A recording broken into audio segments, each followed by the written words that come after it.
Yeah, we are live, sir. I think we could start. Yes, Arshit, you can start. Chethan has given clearance. Okay. Good afternoon to one and all. Weekend ಬಂತು ನಮ್ creative another session ಕೂಡ ಬಂತು. ಒಂದು interesting session ಇದೆ, interactive session ಅಂತಾನೆ ಹೇಳ್ಬೋದು. ಇದರಲ್ಲಿ ನಮ್ಗೆ ಚೇತನ್ ಕುಮಾರ್ ಸರ್ ಇದ್ದಾರೆ, renowned editor from Times of India. So good to have you sir on our creative session. And creative ಬಗ್ಗೆ ಹೇಳ್ಬೇಕಂದ್ರೆ ಇದೊಂದು ಆರ್ಗನೈಸೇಷನ್ ನಾನ್ ಟೆಕ್ಸ್ಚುಯಲ್ ಮತ್ತು non syllabus non profitable group ಆಗಿರುತ್ತದೆ. ಯಾರಿಗೆ ನಾಲೆಡ್ಜ್ ಬೇಕಾಗಿರುತ್ತೆ ಮತ್ತೆ ಯಾರ ಹತ್ರ ನಾಲೆಡ್ಜ್ ಇರುತ್ತೆ ಶೇರ್ ಮಾಡ್ಬೇಕು ಅನ್ನೋರ ಗ್ರೂಪ್ ಆಗಿರುತ್ತೆ. ಇದರಲ್ಲಿ ನಮ್ಮ ಟ್ಯಾಗ್ ಲೈನ್ ಏನು ಅಂದ್ರೆ ನಾಲೆಡ್ಜ್ ಸ್ಕ್ವೇರ್ ಅಂತ. ಎಲ್ಲಿ ಬರೋರು ನಾಲೆಡ್ಜ್ ಸ್ಕ್ವೇರ್ ಆಗುತ್ತೆ ಅನ್ನೋದು ನಮ್ಮ ಹರ್ಷಿತ್ ಮ್ಯೂಟ್ ಆಯ್ತು, ಅನ್ಮ್ಯೂಟ್ ಮಾಡ್ಕೊಳ್ಳಿ.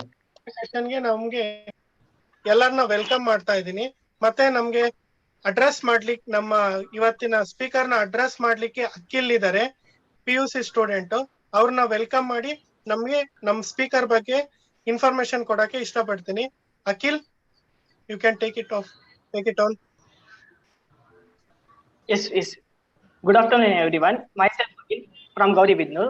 I am very excited to introduce our guest of this 22nd episode of Creative Team, none other than youth icon, Mr. Chethan Kumar, sir. He is an assistant editor. He writes the article about space, science, and defense with Times of India. Aside from his primary special focus on policy and data stories. As a young democracy grows out of adolescence, Chethan feels there are reels of tales emerging which needs to be captured. To do this, he alternates between Mundane going on the Aam Aadmi and the wonder-filled words of scientists and scamsters, politicians and jawans. A journalist for more than 13 years, he has written stories from multiple deadlines. Kochi, Hyderabad, Chennai, Sriharikota, NH1, New Delhi, Ahmedabad, Mysore, Chamarajanagar, to name a few Indians. But he is based out of Bengaluru, India's science capital, that is also hosts the ISRO's headquarters. I welcome you, sir. Thank you. Thank you, Akhil, for welcoming our chief guest. And I would like to welcome Srinath sir for this session. And ಇವತ್ತು ನಮ್ಮ Supriya ma'am ಅವರು ಇವತ್ತು ನಮ್ಮ ಸೆಷನ್ಗೆ ಬರ್ಲಿಕ್ಕೆ ಆಗ್ಲಿಲ್ಲ. So ಅವರ absence ಅಲ್ಲಿನೂ ಕೂಡ ಅವ್ರನ್ನ ಅಂಡ್ ಆಲ್ ನಾಲೆಡ್ಜ್ ಎಂಥೂಸಿಸ್ಟ್ ನ ಮತ್ತೆ ನಮ್ಮ ಕ್ರಿಯೇಟಿವಿಟಿ ಮೆಂಬರ್ಸ್ ನ ವೆಲ್ಕಮ್ ಮಾಡಿ ನಾನು ಈ ಸೆಷನ್ ಚೇತನ್ ಸರ್ ಅವ್ರಿಗೆ ಬಿಟ್ಕೊಡ್ತಾ ಇದ್ದೀನಿ. Chetan sir, you want take it on. Thank you, Harshit and Akhil, and thank you, Mr. Srinath, for inviting me here. So ನಾನು ಕನ್ನಡದಲ್ಲೇ ಮಾತಾಡಬೇಕು ಅಂತ ಮೊದಲು ಅಂದ್ಕೊಂಡಿದ್ದೆ, ಬಟ್ ಅದು for the sake of continuity and flow in my thought process ನಾನು ಆದಷ್ಟು ಇಂಗ್ಲೀಷಲ್ಲೇ ಮಾತಾಡ್ತೀನಿ. But I want be speaking for two long as a lecture. So we'll break into a question and answer session soon. So there I think I could probably infuse a little more Kannada. ಯಾಕಂದರೆ ತುಂಬ ಹೊತ್ತು lecture ಇಲ್ಲದೇ ಇರೋದ್ರಿಂದ I think ನಾನು ಇಂಗ್ಲೀಷಲ್ಲಿ ಮಾತಾಡೋದು ಸಮಸ್ಯೆ ಆಗಲ್ಲ ಅಂತ ಅಂದ್ಕೊಂಡು we will get into this session. So to begin with, I understand that many of you would have attended several such talks or lectures organized by Creative. So this is the 22nd episode, I understand, and while many eminent people would have addressed you in the past, providing you opportunities and tools for learning, what I will try and do is I will offer you a window into my field of work, while also trying to make observations about how things are in today's context and where we are as a country in terms of scientific development or democracy in general. And for those who aren't acquainted with me, as Akhil introduced, I'm a journalist with more than a decade of experience. While I write predominantly on space and science, it's not limited to that. I've done a variety of stories. So I hope that all the learnings that I've had in the last 14 odd years will be of some use for you today. So, in the next 1 hour, I hope to engage you in a conversation that revolves around, as the title suggests, spirit of inquiry. Now, most of you ಅಂದ್ರೆ ನಿಮ್ಗೆಲ್ಲರಿಗೂ spirit of enquiry ಅಂದ್ರೆ ಏನು ಅನ್ನೋದು ಗೊತ್ತಿರುತ್ತೆ. Because ನೀವು ಪ್ರತಿನಿತ್ಯ ನಿಮ್ಗೆ ಅರಿವಿದ್ದು ಅರಿವಿಲ್ದಿರೂ ಉಪಯೋಗಿಸ್ತಾನೆ ಇರ್ತೀರ. For instance, it could be as simple as you asking your grandmother, ಅಂದ್ರೆ ಈಗ ಕತ್ಲಾದ್ಮೇಲೆ ಉಗುರು ಕಟ್ ಮಾಡಬಾರ್ದು ಅಂತಾರಲ್ಲ. So sometimes kids ask, why shouldn't you do it? So a lot of this thing comes at a very young age, right? So to some degree, spirit of inquiry is like a childlike sense of wonder. That wonder often gives rise to questions, and these questions, if are channeled in the right direction and if we pursue it with enough what do you say, honesty, will eventually lead us to finding some answers. But where does this come from? See, humans are uh, complex creatures. They're not just affected by stimulus, or they're not just driven by mere intuition like a lot of animals are. The evolution of humans has gifted us something very special. It has gifted us what we call rationality, right? And this again arrives from our ability to question things and try and seek answers. So the spirit of inquiry, in many ways, is also a basis for science. Whether it is, Galileo's discovery of the fact that the Earth was not flat, or Newton finding an apple that fell from a tree and not just picking it up and eating it, but it was his spirit of inquiry that sort of led to so many laws of motion that we have. And Newton's laws are, in many ways, like Einstein's, are foundation of modern physics. However, every now and then, what happens is our rationality clouded gets clouded by a myriad of things. Ironically, most of it put in place or created by humans themselves, right? And the spirit of inquiry is not restricted to science. Therefore, I think the need to consistently raise questions with, let's say, a spirit of inquiry and not a spirit of malice. I'm not saying we should simply raise questions for the sake of it, or with malice in our mind, but like a child asks questions. A true sense of spirit of inquiry is a necessity in every field, because people with such persistent sense of curiosity, uh, it informs both their learning and thereby their actions. So what we learn is, I mean, what we do is always based on what we have learned. Uh, Even our brain functions the same way, just like your computers function. It's all the teaching that goes in that it uses to sort of react a certain way. And this becomes more important or necessary when people occupy important positions, like when you're teachers or lecturers or doctors, nurses, politicians, journalists,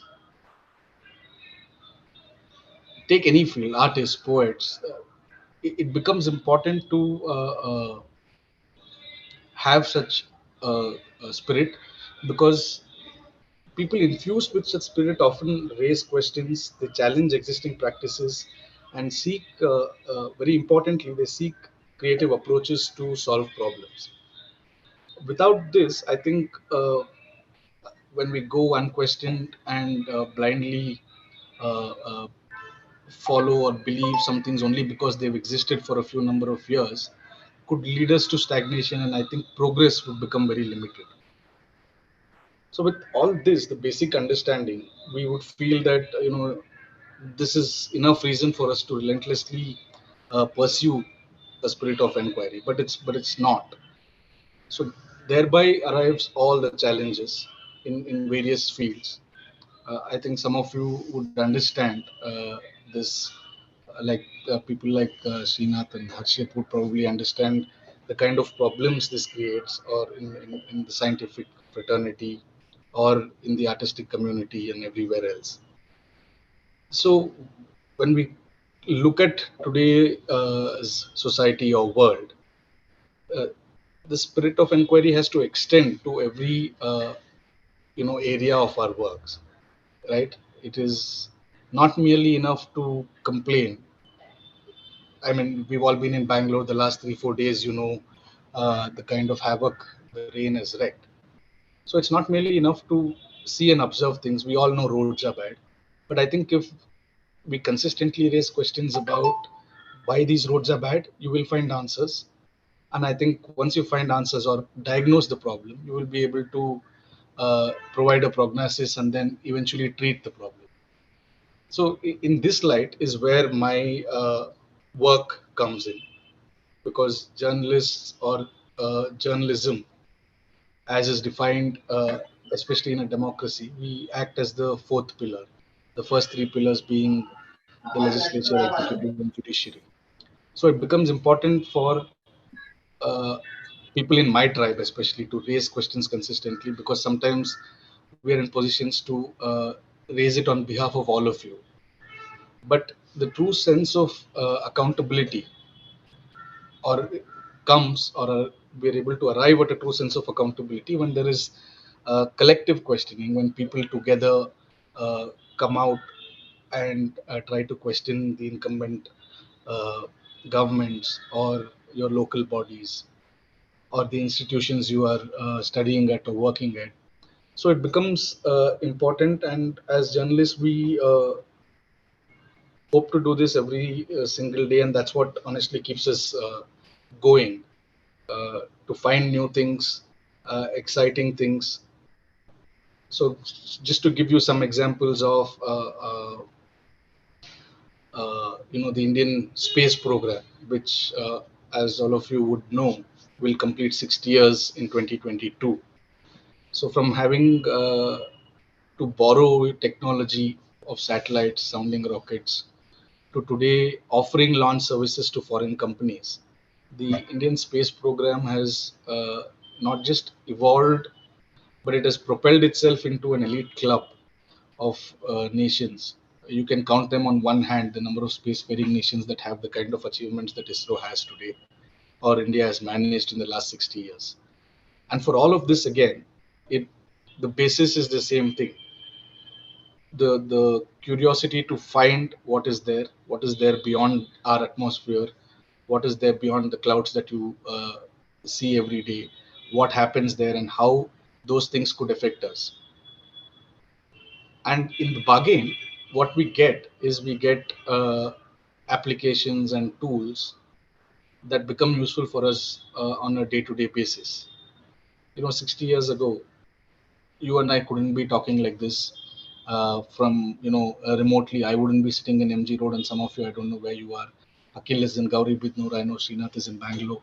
So there's a lot of things that become possible, and the basis of all of this, again, going back to the topic, it all arises from the spirit of inquiry, to the quest to find out. And I think Creative has also been constantly trying to do this, trying to offer a platform where you're able to, as Harshit said, double your knowledge, square it, right? So this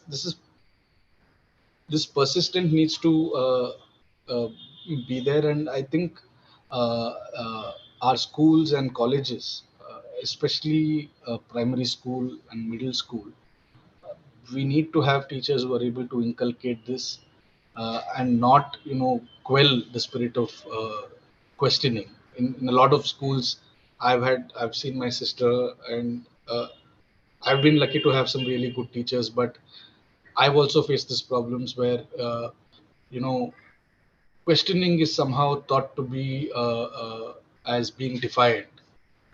So it took me really long time to get used to computers or learn new technology. All of it goes back to school because of one or two instances. I think I would digress if I go into that. So it becomes important for school and college kids to be allowed to ask questions, raise questions, uh, like many scientists that I've interacted with in the last 10-15 years, all of them, if there's one thing that they agree, it's that there's no such thing as a silly question, right? uh, your intention, sometimes I think you'll have to be very clear about why you're raising these questions. As you become older and as you occupy positions that are privileged, you need to be conscious not to uh, you know misuse the opportunities you've been given with. But otherwise, I think we have to learn how to question everything, and keep doing it consistently, because otherwise we'll hit a period of stagnation, which is not good for our society, our economy, or our scientific fraternity. So with this, I think I would like to get into the Q&A, because I feel that in the spirit of what we're discussing, it would be better if you ask me questions and I try and give answers as honestly and as effectively as possible. So, Harshit, should we jump into questions? Yeah, Sure. 1 second. I just like to take up the points which our speaker has mentioned. Uh, Chetan, you are exactly right. We should inculcate the what we called as a spirit of inquiry, that is the questioning mindset in the young child, young kids. I would like to also remember here Dr. H. Narasimhaya was always mentioning that do not accept without questioning it. And he used to keep question mark in his chamber just behind his what you call sitting place. That's a, I mean, we also carry forward his legacy to some extent, if not fully what he deserved. But that's a good point which you raised it. I would like to describe little bit more about how like young minds are here. They can shape their career and future in the industry called journalism industry. Then Sure. we can quickly pick up the question sessions, Q&A sessions. Maybe little bit 5 to 10 minutes if you can brief the journalism, print media, electronic media, so that people can get the knowledge how what can be their the prospectus for their future. Right. So, I'll get into uh, the basics of how to get into journalism, and once you get in, what happens. So, how to get into journalism is fairly, you have one or two routes. There's not much. Uh, One route, and the simple route that in the last decade is available. For instance, I did not take that route, but one route is to pursue a journalism course or a mass communication course. Many universities offer it today. Bangalore University also has its own course, and Kuvempu University offers it. Mysore University offers it, and universities across the country and even globally offer courses in journalism on mass communication, where you will be given an orientation of the various fields or various types of journalism, whether it's radio, television, print, and within print, whether it's a broadsheet, a magazine, or a tabloid. And then now, in the last 5-6 years, digital journalism has also picked up. So, for all of these places, this is one route where you pursue. Like you would, if you want to become an engineering, you would finish your plus two or second PUC, give CET, and then get into an engineering college after counseling. So for journalism, one way is to do your journalism course. But unlike engineering or medicine, uh, journalism is not rigid about you having to have a degree in journalism. The industry employs a lot of people who don't have a journalism degree. You can do your bachelor's in any one of the fields. You could be a science student, you could be a humanities student, you could be a commerce student, and still get into journalism. In the last few years, that route for freshers is becoming slightly more limited, but you still have that opportunity. For instance, I have pursued industrial relations, economics, and sociology. I have not studied journalism, but uh, I happen to apply, and then once you sit across the editors, and then the interview process goes on, they'll be able to gauge with their experience whether you will be a fit or not. So these are two ways of getting into journalism. Now, as a career opportunity, what are some of the things you could do? So I'll start with television media, which I think a lot of kids are now really excited about, because it's the medium is audio visual, and you think you can you're visible, you're out there, your work is more visible. So television in and television journalism in India is offers a wide range of opportunities, because if you just look at the number of channels that operate, and I'm talking purely about 24-hour news channels and not some other channels which offer bulletins. So just in Karnataka, I think you have not less than 14 channels, and then you have the national channels, and then vernacular reach of television is really high. Whether you're in your Telugu speaking Andhra Pradesh has many channels. Hindi heartland in Hindi you get, you Kannada I've already spoken about. So in television there are two three kind of roles you'll have. One is the basic reporting side, so wherein your job will be to find information and bring that back to your office. And now there's enough technology to do it live from wherever you are. So that I will speak more about this basic reporting because it's the same across industries, whether it's print, television, or whatever. I'll explain more there. Television, the second thing would be in the input category, wherein you are editing or video clips. You're in charge of decisions as to what appears on television, which topic should be debated today, which topic will need what guests, and how do you bring them to your television, and that side of the job. And then the output kind of a job, which is more technically involved. Again, you do graphics and the collating of images and dealing with satellite uplink, downlink, and all of that. So you can get into media without being a journalist also, is what I'm trying to tell you here. You need not be a reporter or an editor, but you have opportunities in media where you can do technical work. You can handle the satellite and servers and communication, and it offers a wide variety of opportunities. And then moving to print journalism. In print, again, we have 4 5 types of journalists, right? You have the reporters, and reporters are again broken up into different categories of reporters. You have entertainment reporters who write about cinema, who write about culture, who write about music and art. You have sports reporters who cover your cricket and all the other sports. You have business journalists who specialize in writing about the economy, the industry, and further specializations they do in banking and finance. And some of them are specializers in equity and stock market. Some are specialized in startups. Some are specialized in automobile. Some are specialized in technology related companies like Infosys or TCS and what goes around there. So there's a variety of options even in business journalism. And then we come to general reporters, as they call, and then science and tech and niche reporting that happens. Science and tech actually offers a lot of opportunities because India as a country is on the cusp of transformation.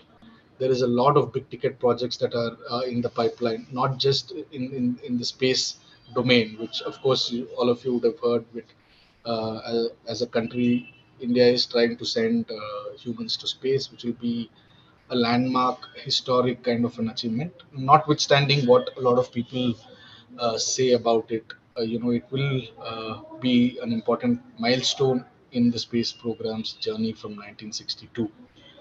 Otherwise, we have the LIGO project where we, scientists looking at gravitational waves. So there's plenty of opportunities to write in science journalism and space journalism. Then you have defense and national security journalism. You have crime and internal affairs. You have politics and policy. You have civic and infrastructure reporting. You have mobility, or what you would say, transport, where you cover a host of institutions and policy again.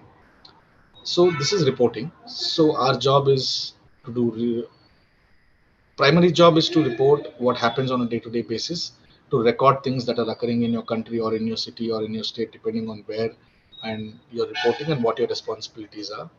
And the second thing is to raise questions about existing policies, practices, and try and find out how or why they're not reaching, the last citizen of this country. If they're not reaching, why, or if they're reaching and if still the policy is not good enough and it's not having the desired impact, or the stated objectives are not being met, why is that? So to raise all these questions and keep people informed, this is another job. And then the third aspect of reporting is what keeps me going. It's the joy of learning something new every day, right? Because no kind of education teaches you all aspects of running a country. But once you become a journalist, and if you're willing to learn, you have that opportunity. You know how one file moves, in the government setup, uh, or how parliamentary democracy functions. Why does India have two houses, and why is it important to elect your MLAs or your MPs, and what are their roles and responsibilities? How do you make them accountable? So this is all of this learning that comes, and what happens is you're not paying to learn these things; they're paying you for you to learn these things, and that I think is very exciting. uh, just like science, there's a lot of excitement here because you constantly learn something new, and as long as you're open to learning, so that is that. And radio and uh, digital have similar opportunities. One is on the reporting side, but in radio reporting side, opportunities are fewer. It's more about presenting and hosting, and radio bulletins are designed in a different way compared to TV, because radio doesn't give you 24/7 news. And digital is an exciting space to be, because not only are you allowed to do all the things that print journalists do, but you also don't have constraints of space. You are able to express yourself in much longer stories.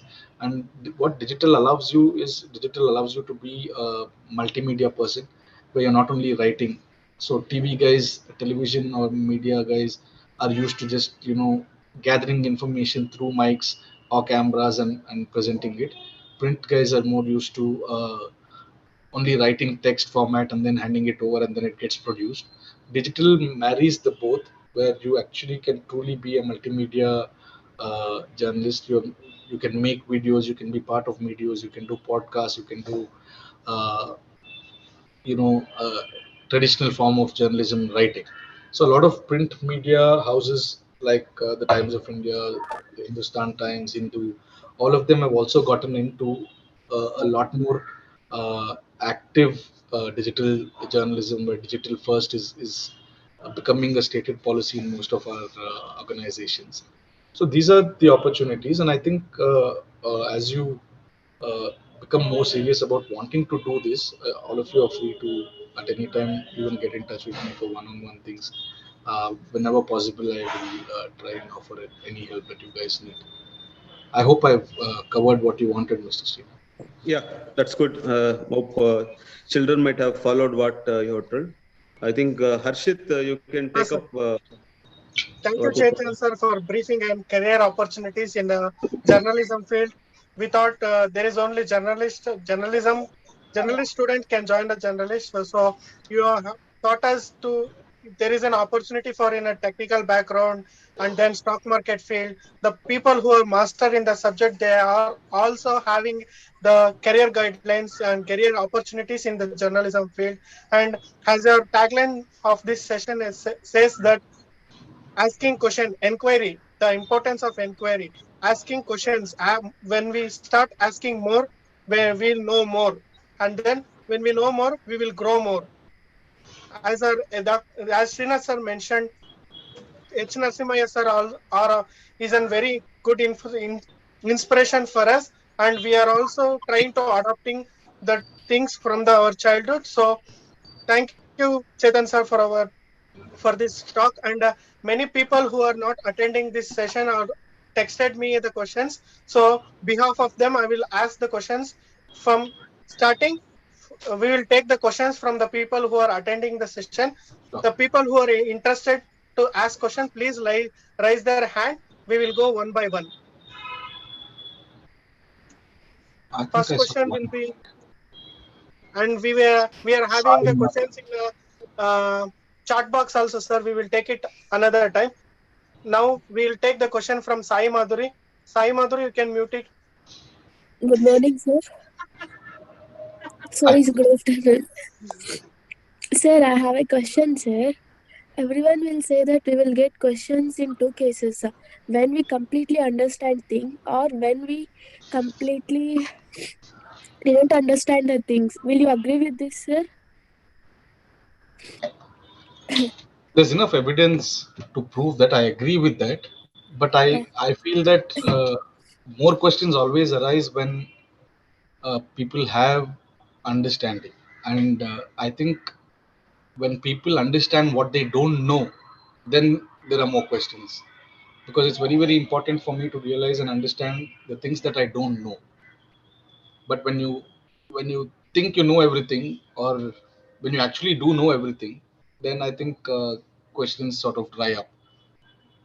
So I think you're right there. It's something that all of us say at some point, and all of us, I think, agree that questions do arise when you know something well or when you don't know something at all.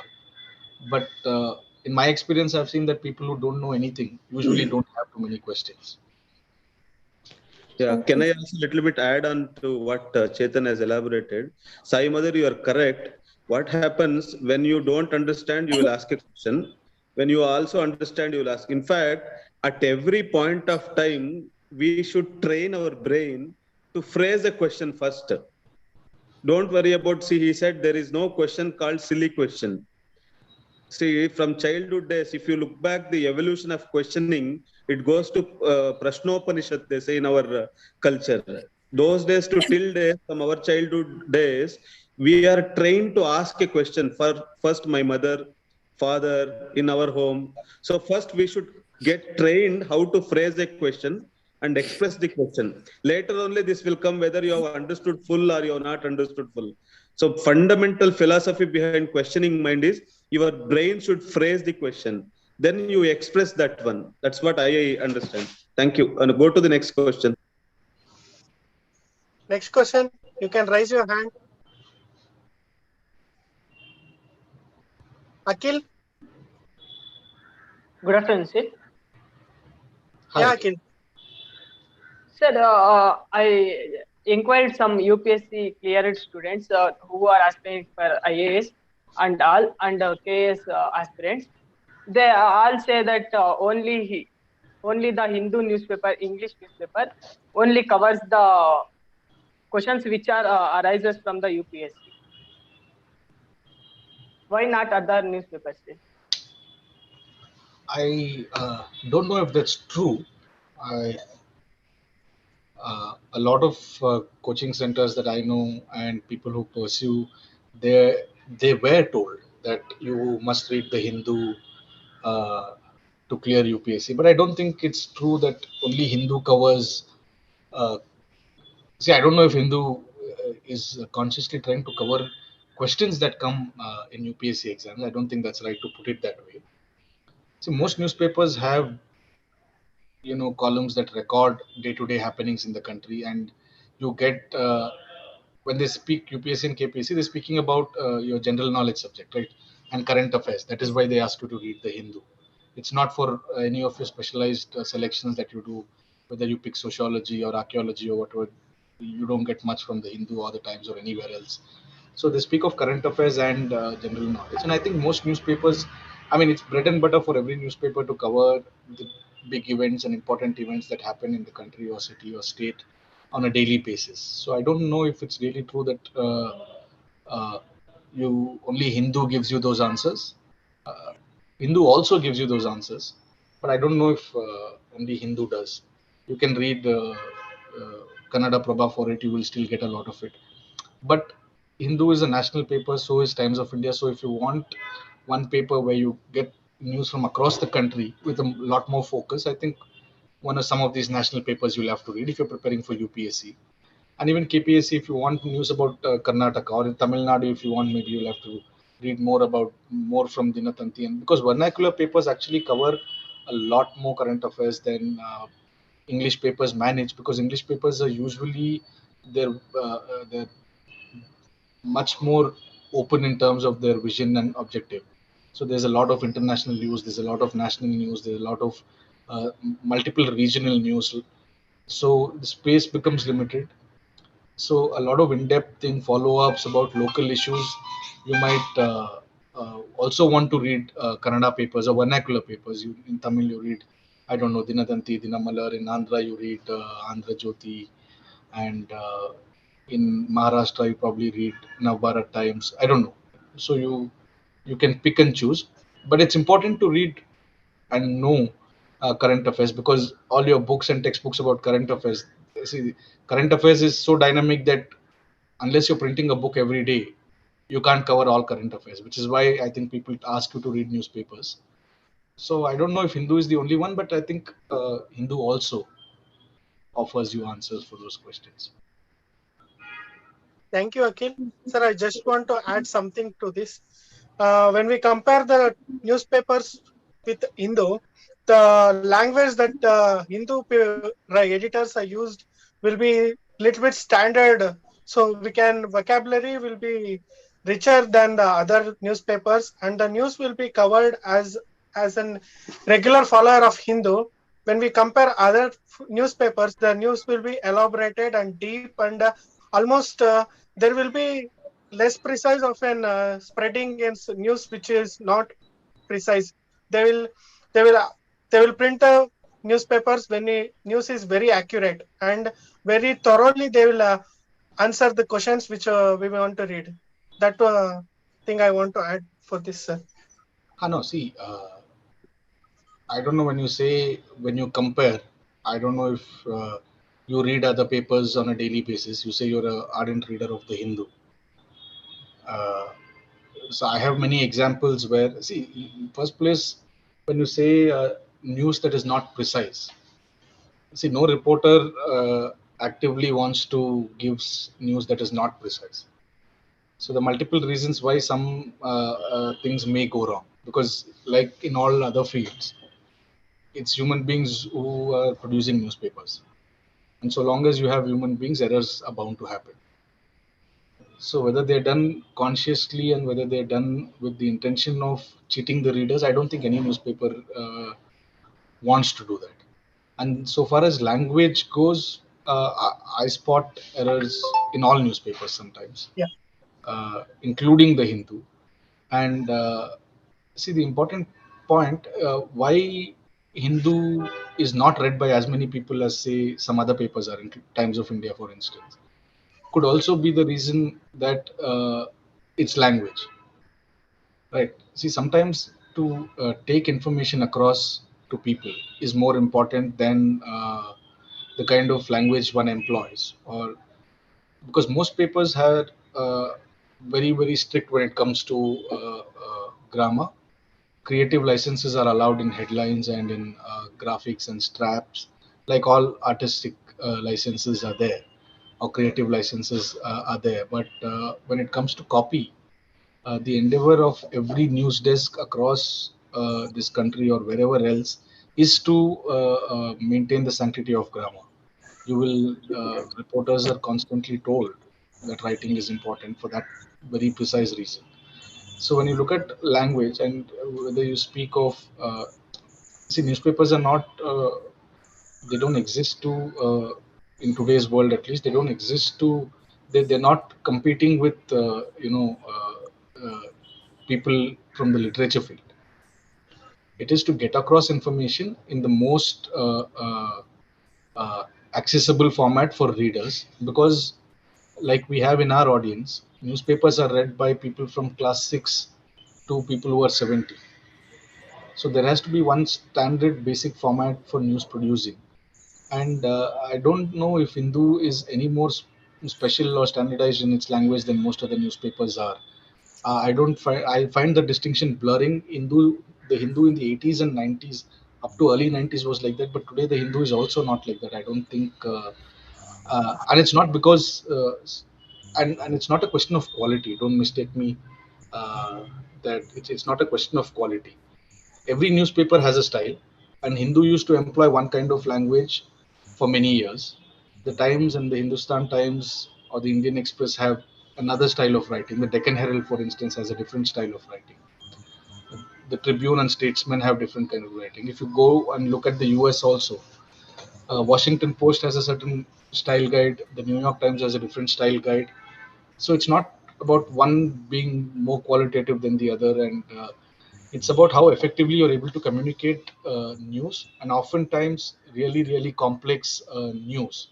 So do you mean that there's a certain standard when I employ jargons, and that standard disappears when I simplify it for you? Is that what you mean by standard? I don't know.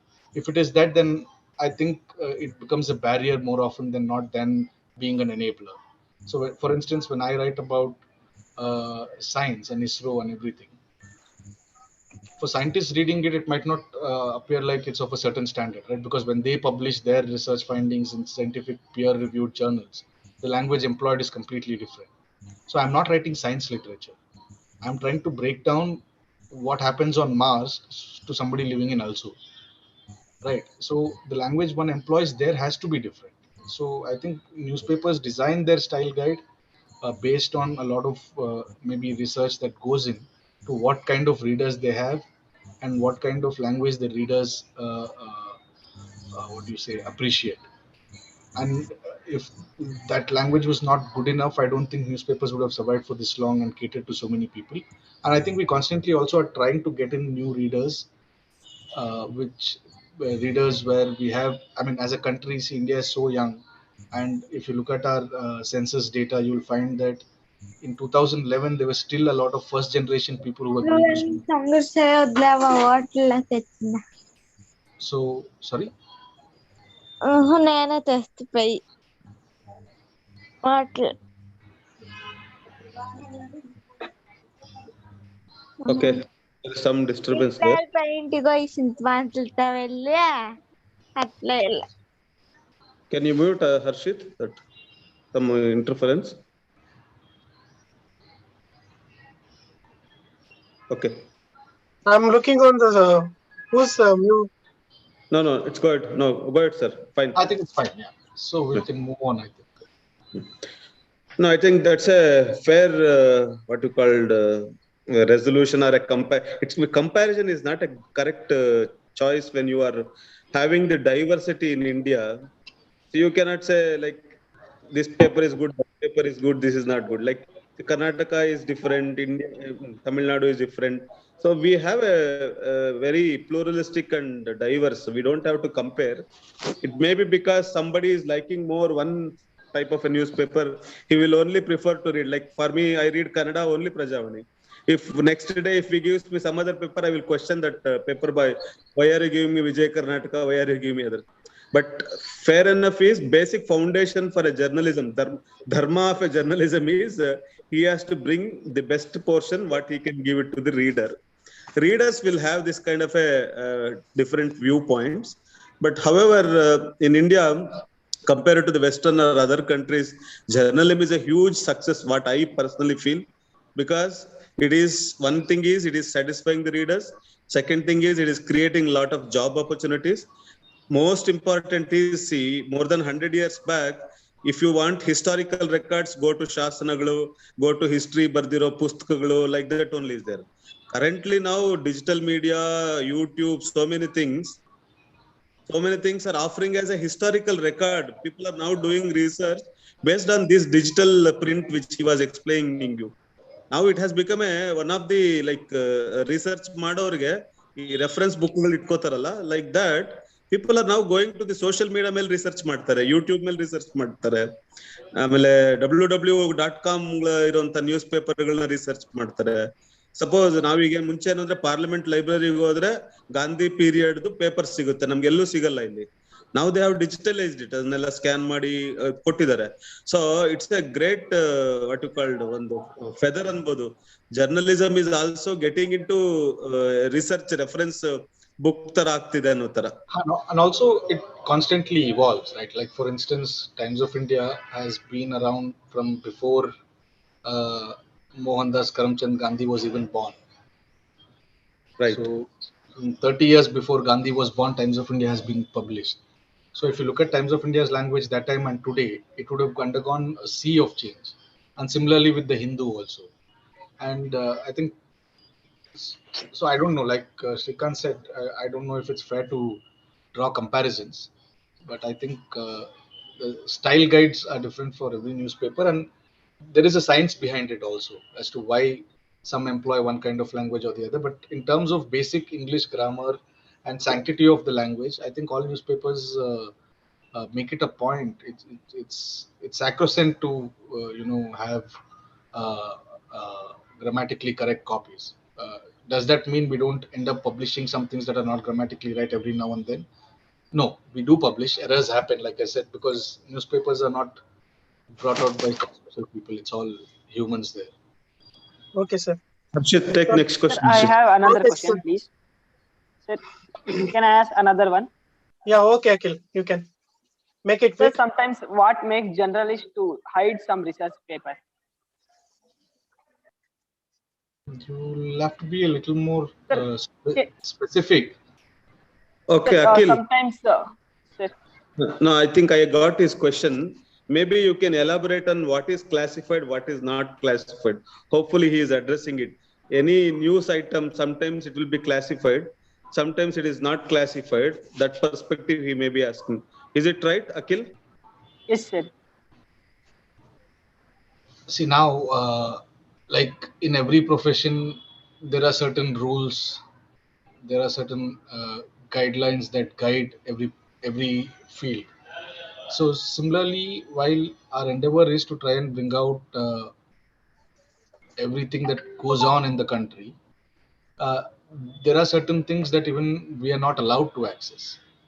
There are classified things that the government seals and puts it somewhere for many years, and years later those files get declassified, and when they do get declassified, there are analysis that are carried out, there are interpretations, and there are expert views, and all of that put in together and try to analyze, because at the time of a certain incident you would have seen reporting that was based on information that we were able to gather on that day.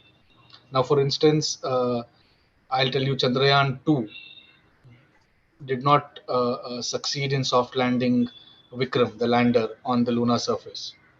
Until date, we've not had the failure analysis committee report out in the public.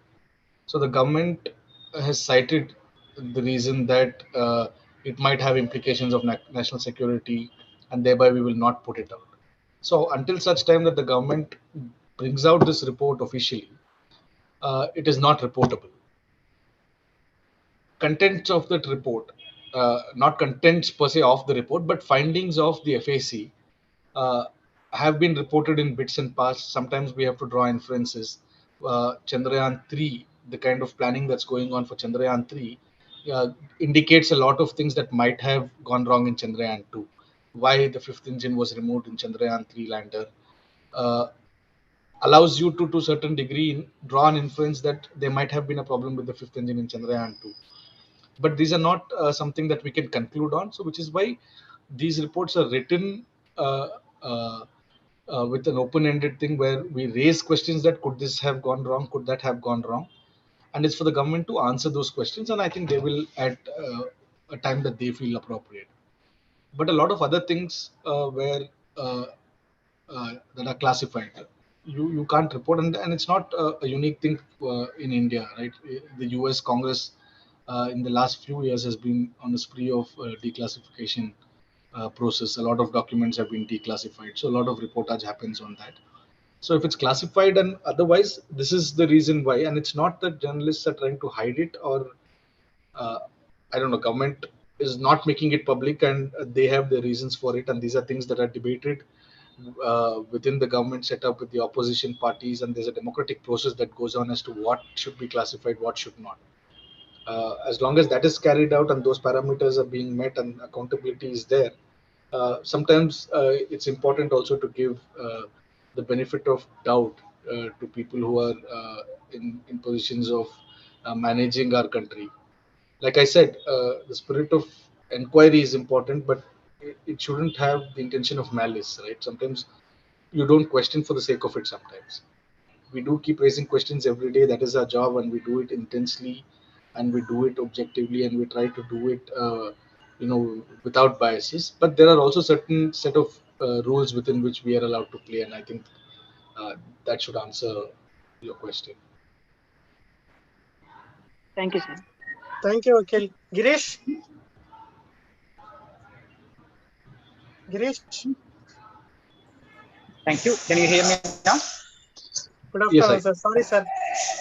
Yeah. Girish, sir. So just Welcome, sir. yeah, just wanted to ask whatever the earlier question was. I just wanted on the answer. I just want to build on that. So I understand the malice, but malice should not be there. So the problem nowadays is almost all the newspapers available today, they have bias. So usually people say that they are polarized, and I see that the polarization is almost like complete. So if you don't like some party or if you don't like some idealism, so you're always against or for that. There is no gray area, which was supposed to be the neutral area, which is supposed to be taken by the journalism. So can I have few comments on that, sir? so see, perception is one thing, and what happens Voice on the clear? ground is quite another. Because I don't know what people's perception is about a particular newspaper. But if you go through the columns of every newspaper, I won't name any newspaper or speak about one particular newspaper. But if you go and look in the last 6 or 8 months, I can speak about my own work. Uh, I have done stories where I've written, or the observations have been that a particular policy or a particular initiative of the government is good, and I've also written that uh, things that this government is doing is not correct. So I don't think I'm biased, and all my colleagues that I work with, colleagues from other newspapers, uh, I don't know how to answer this question, because there are, if something is based on perception, then I don't think I can really answer that question accurately, because what I perceive is based on my learning, and then I think I'm entitled to have certain perceptions and opinions. I don't think one can clarify uh, unless something is presented with evidence and facts, to show that this is why I think what I think. Then it becomes difficult for anybody to answer those questions. So perceptions are free to Okay, have. let me slightly rephrase this question.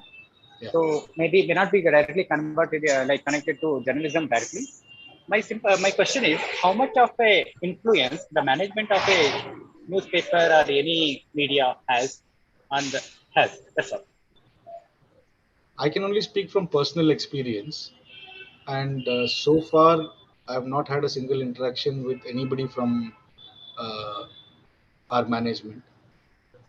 I've been reporting, and I'm speaking this even when I was in my previous job, where the owners sat in the same building as we worked. At least now they're far away in another city.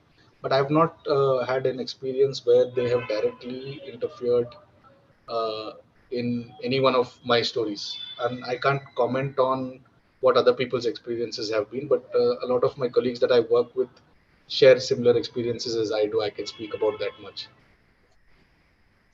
Thank you. Sir, shall we move on to the chat box question, sir? Yeah, yeah, Chethan, sir? please. Yeah, okay.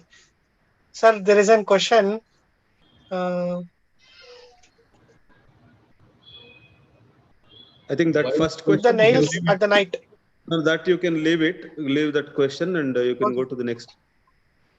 Sir, what would be if Earth had all the facilities and no people were there? I think it would have been fantastic, Yeah. because Both people of are it. the reason for all the problems Earth is facing, I think. No, no. Yes. On a more serious note, I didn't understand what uh, Jayashree meant by all facilities,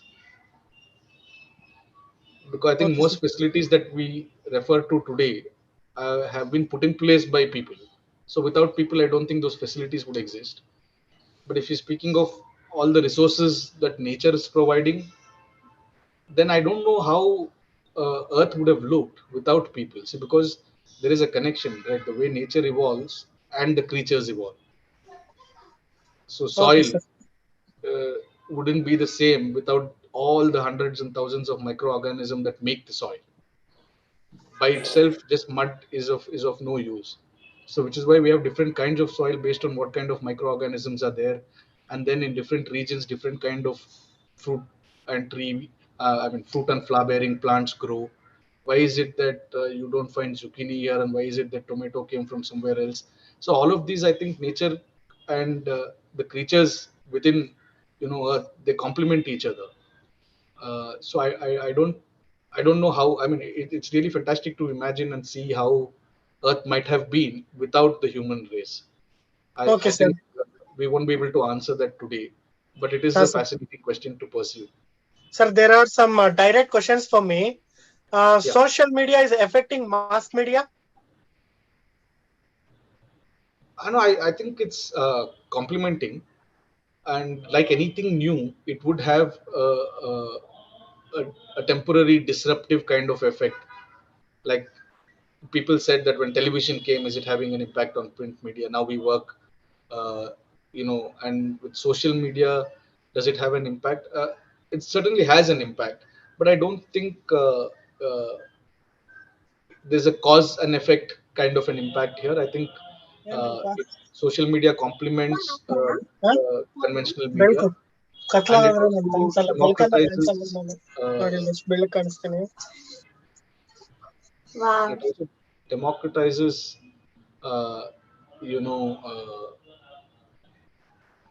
it provides a more democratic platform for people to voice their opinions, which otherwise access was limited. Now anybody with a smartphone can put out what she feels or he feels. uh, what kind of things they put on social media, that's completely other day, debate for another day. But social media complements conventional media is what I feel. Okay, sir. Sir, there is another question. Uh, Social media is boon or bent to mass media. I don't think it's either. Uh, it's I don't think it's a boon, and it's too early to say if it's a bane. Like I said, it complements mass media. So I don't think it's either.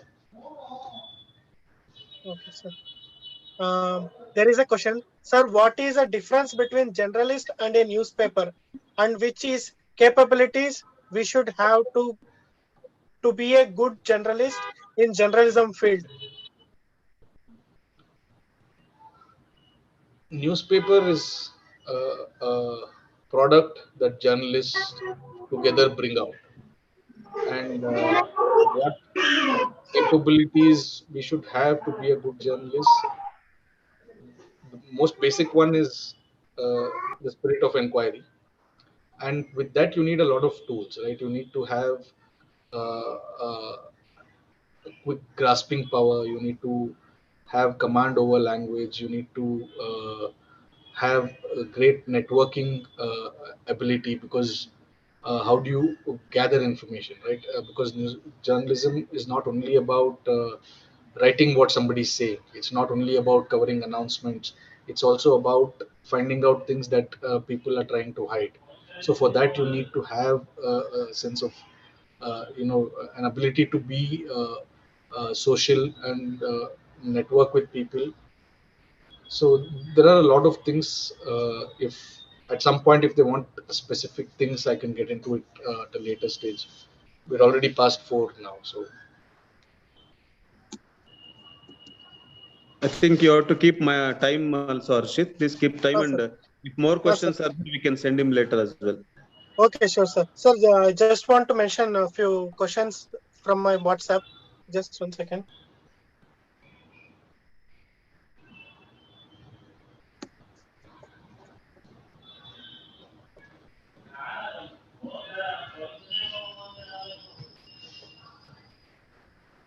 Sir, why is Indian media are bad at the ranking, which is good quality journalism?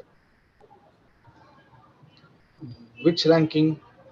Sir, just like the question was not cleared, I think that means in a top generalist, just like newspaper rankings, sir, or in a So newspaper, who's done this ethical ranking and newspaper. where?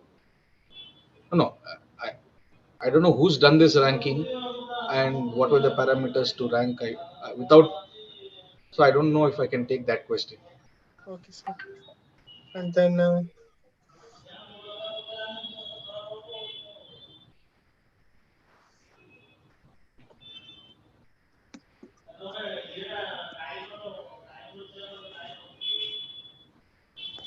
I think if sir, no questions, news channels are concentrate on TRP, not on the content. Is this okay. true or not? Okay. I've never worked with with television media, so I'm ignorant of the ongoings of what drives the decisions. I can't speak with authority on that, so I don't think I can take that question. Also, sorry. Sir, is media is polluting the innocent minds? It's an innocent question, I think, but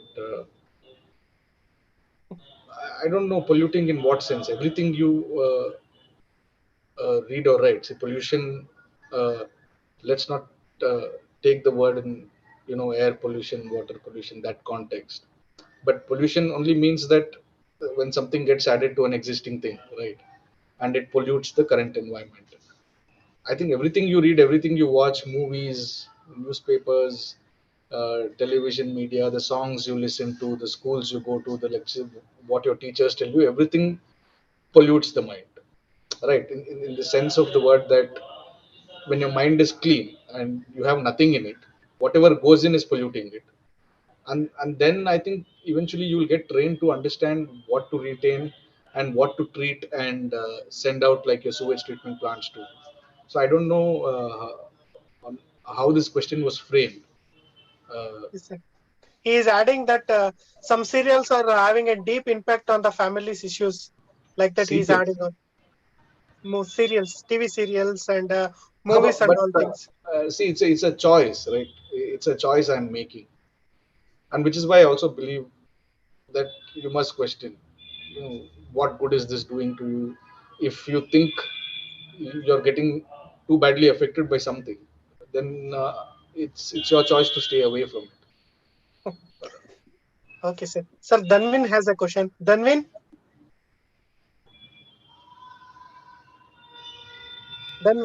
Sir, yes, you can ask the question.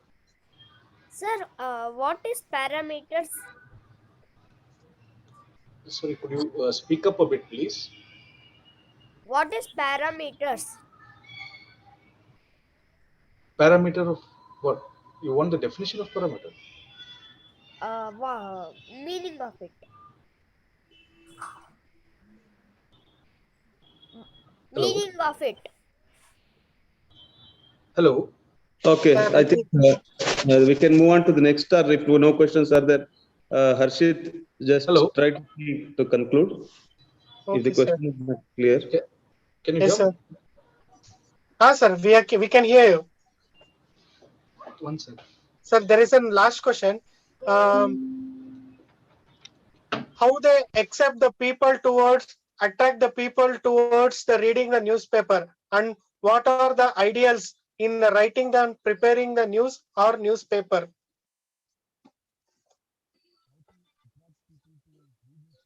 You unmute, sir. Sir, you can unmute.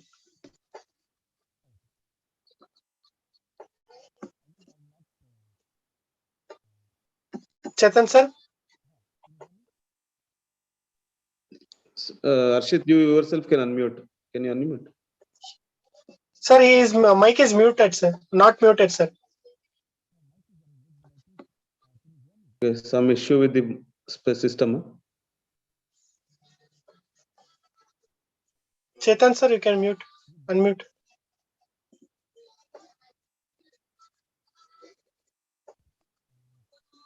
Sir? No, sir.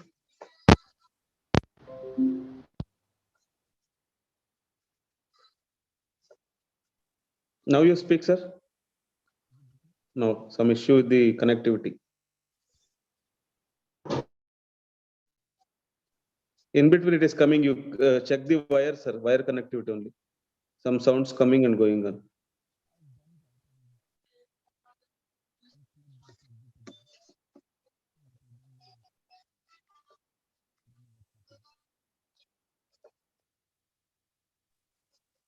Harshit, some issue, Harshit? Okay, sir. Sir, Srinath sir, there is a question. Why we have fear? Is it good or bad? Yeah. Sir, I think if you answer this, Chethan sir, mic will be all right. I think so. We are feared about Chethan sir mic. Really? No, this type of questions we will take it. You just take a question which is related to journalism, print media. Yes, sir. There is a question, but Harshit. Sir. Harshit. Sir. Till Chethan sir answer gets his mic repaired or mic rectified.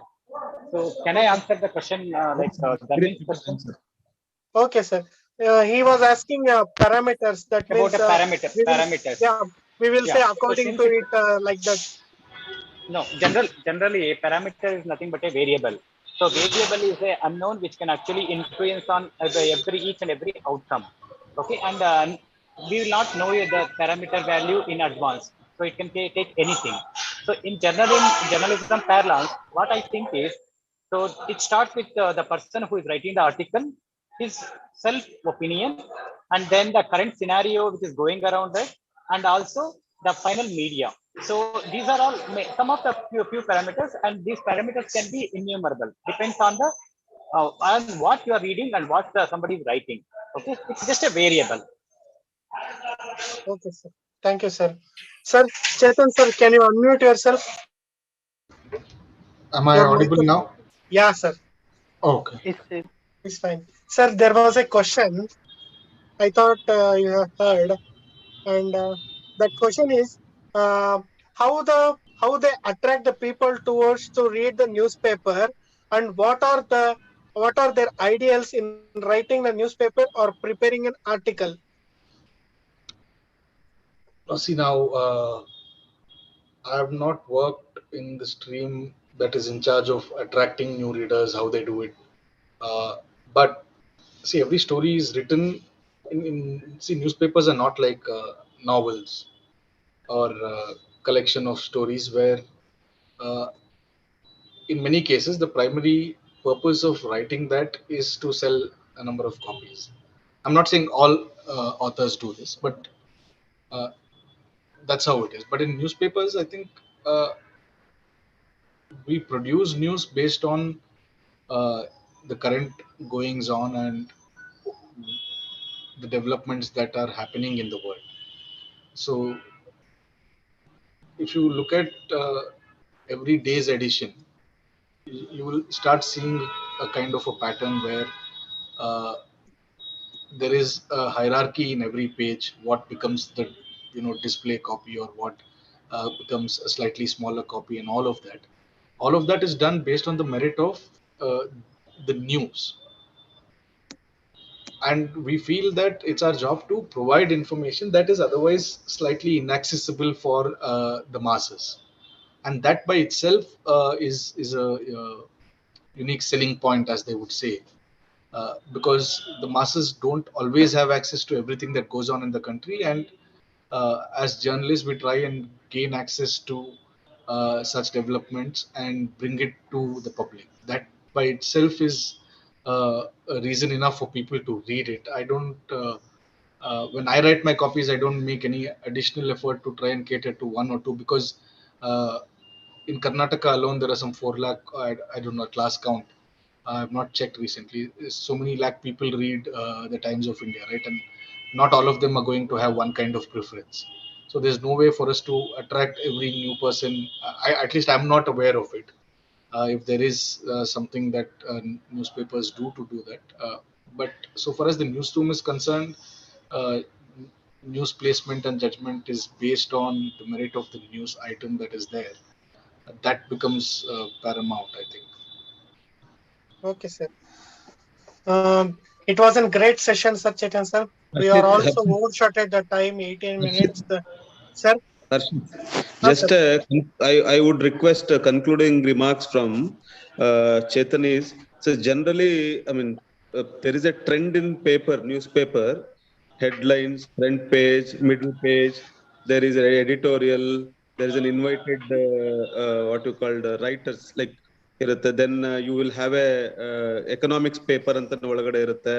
Then you have the last page is always, I mean, it is sad to say, last page is always for sports, last but one pages.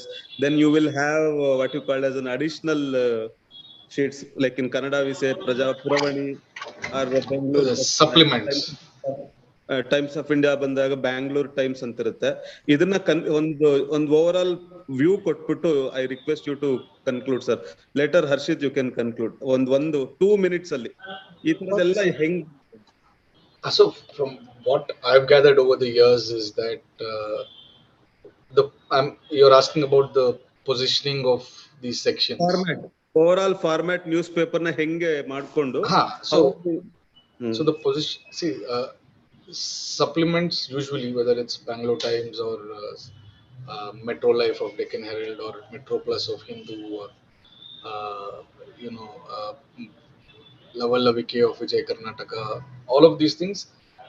So the main newspaper that you see caters to general news, and then the supplements are special features that are brought out, covering sometimes, in case of say Bangalore Times for instance, covering specifically the entertainment industry, or Hindu Metro Plus covers one kind of niche things there.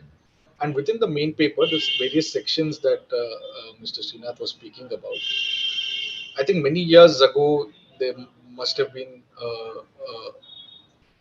a science for deciding what goes where, and my understanding of that is so sports pages are on last because there's a lot of people who read sports, and as important as the front page is, sometimes when you pick up the paper, you, as soon as you flip it, you like to see what's there.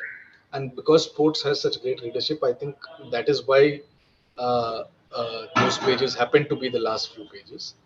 And traditionally the op-ed and edit columns have always been called the middle spread, right? Because there's news all around it, and that is where you have certain arguments made or opinions put out.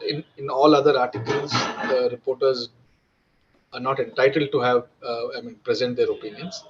We stick to facts and we stick to opinions from people who are qualified in those respective fields. Like when I'm uh, doing a story on ISRO, I have quotes from space scientists and engineers, administrators at ISRO, or experts who've been tracking the field.